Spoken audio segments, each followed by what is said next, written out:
Kia ora, good evening. The country's terms of trade with the rest of the world rose 2.3% in the December 2013 quarter, taking the balance of trade to a level not seen for 40 years. The terms of trade rose for the fourth consecutive quarter to its highest level since the December 1973 quarter, but remains 3.5% below its all-time high recorded in the June 1973 quarter. Terms of trade is a measure of the purchasing power of New Zealand's exports abroad. Higher dairy export prices and volumes are behind the latest rise, along with good performances from forestry, lamb and beef.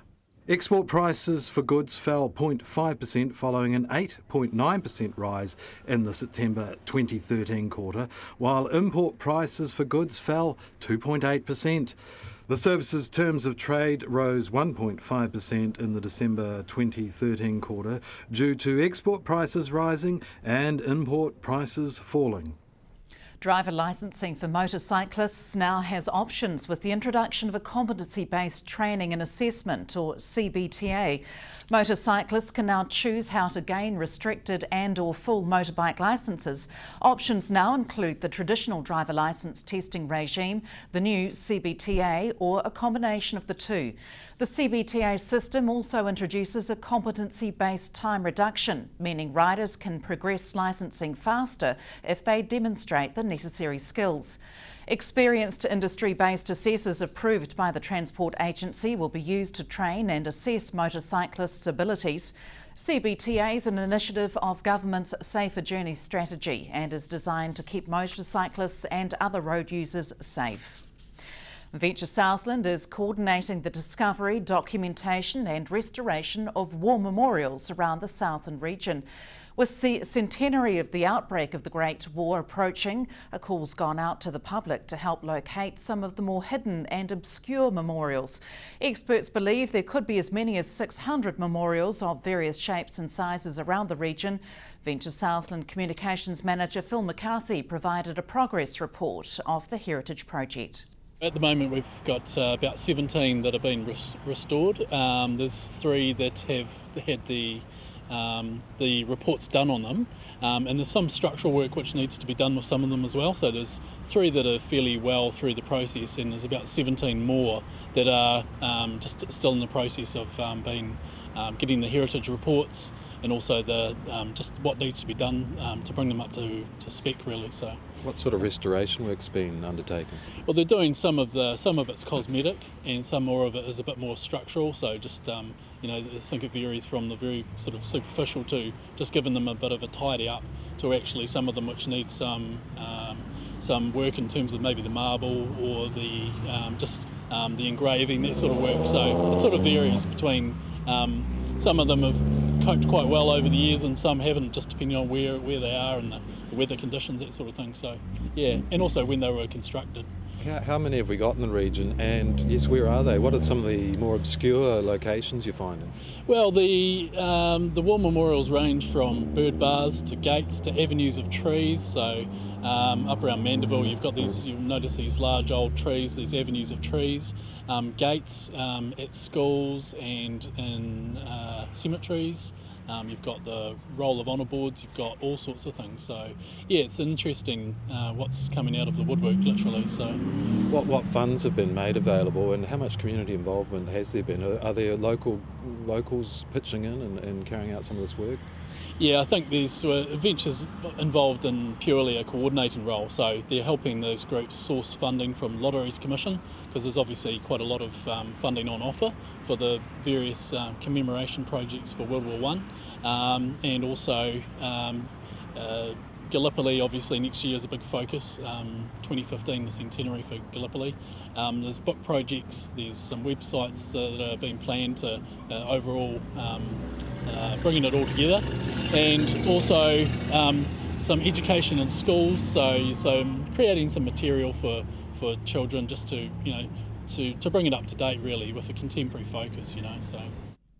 Southland is leading the way with a new coaching initiative set to launch in April. Sports Southland and Academy Southland have joined forces to improve local coaching stock through the Regional Coach Development Program. The pilot's focused on talent and personal development of coaches that will in turn benefit athletes and the sports they work with as well. It's all about the how of coaching. So there's 4 things I guess we're going to concentrate on the pilot. One is, who am I, and why do I coach, and what's my philosophy, and then about what can I learn from others. So they'll go and look at some others and experience with them, and then knowing what I know about myself and knowing what I know about others, what's my plan going forward.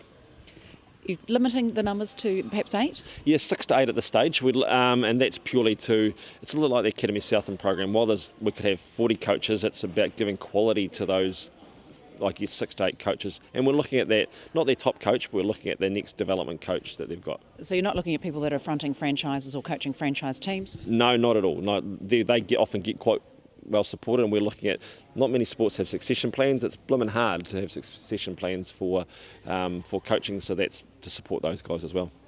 And the cost for people, what's the cost in actually pulling the pilot together, and for people that might want to come along? Yeah, so the pilot is, at this stage, Sport South have applied to Sport New Zealand and got some coaching support money, and they've got about $6,000 for them. And then what we're asking is for the sports and the coaches, I guess, to contribute. We're looking at the sporters to commit $1,000, $500 that'll come to the program, and the other $500 they'll keep to commit to a PD plan for their coaches, which is, I think it's a pretty cool idea. What sort of time frame are we looking at, Jason? At this stage, we're looking at kicking off about April. Applications just open, and we're looking at for a 6 month going through April through to about October. Ideally, what are you hoping to get out of it? I guess what we're hoping is that each of the coaches have got their own little PD plan that going forward they can go back and say, okay, this is where I'm at, this is where I am at my coaching, this is where my gaps are, this is what I like to do, and this is how I'd like to go about and become better at coaching. How many coaches do we have in Southland that could potentially apply for this type of thing? Oh, we've got, quite surprising, there's a massive amount of volunteer coaches out there. All the key sports, and I'm talking 15 to 20 of them, have got people that are capable of being in this program and would benefit from it. It's just where they're at as a sport and where the coaches are and whether they want to be involved or not.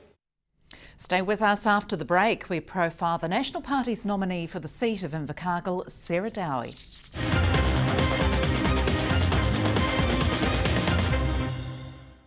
Welcome back. On Friday evening, the National Party announced that Invercargill solicitor Sarah Dowie would be their candidate to contest the seat of Invercargill. Retiring National MP Eric Roy currently holds the Invercargill seat with a majority of 6,263. Hunter Andrews asked the parliamentary hopeful about herself and why she had sought her party's nomination. I'm a mother, a wife obviously, and a solicitor, but also the daughter of 2 police officers. So law and order is something that's locked into my DNA, and I guess that's one of the reasons why I chose the National Party. And your connection with Invercargill, how long have you been here? I've been here since the year 2000, so 14 years. I came back with my husband from our OE in London and embraced Southland living. Similar weather? Similar weather, absolutely. What is it that made you want to put yourself, I guess some people say, through this process? It is quite an arduous process, isn't it? It's a rigorous process, but look, this community has been so good to my husband and I and our family. It's a fantastic place to live, and I'm really passionate about politics, and I want to do good down here, so I'd love to represent Invercargill electorate people. That national selection process is a very quiet and behind closed doors sort of process. Do you prefer that over what Labor's going through? I can't really comment on what Labor's going through because I don't understand that very process. Very public looking. Yeah, but look, the National Party process is a behind closed doors process. It's for the members, and it's a rigorous one, and it's rigorous for a reason. So I support that wholeheartedly. Let's talk about, well, you're replacing Eric Roy. There's a 6,500 majority there. That's obviously on your mind. Yes, it's on my mind, and look, Eric is an icon of the South, and it would be fantastic to hold that margin. But look, I'm going to run my own campaign and be authentic as to who I am. I can't be an Eric Roy, I'm only replacing him, and I just want to be a strong voice for Invercargill. When did you decide? You say you've been here since 2000. When did you decide that you could see yourself representing Invercargill in Parliament? Well, I got involved in politics after I left the Department of Conservation. But basically it's been a 2-year process where I entered into the National Party Candidates College, so I'm a graduate of the class of 2014. and just started actively working towards that goal and waiting for Eric's decision, basically. So what with the candidate selection, that process or that school you're talking about, that just takes you through what to expect? Yeah, it's a course that is quite a polarising course for a reason. It basically lets you know what the rigours of being an MP are. So some people are turned off by that, some people the energy's fuelled, and I was the latter, obviously. So I came back after that course and basically put in place measures to look at winning a selection. Let's talk about the seat itself. It's quite a large seat. We've got Stewart Island, Rakiora included. In that 14 years you've been back, or in Invercargill, what have you noticed about the electorate that perhaps you would like to tackle?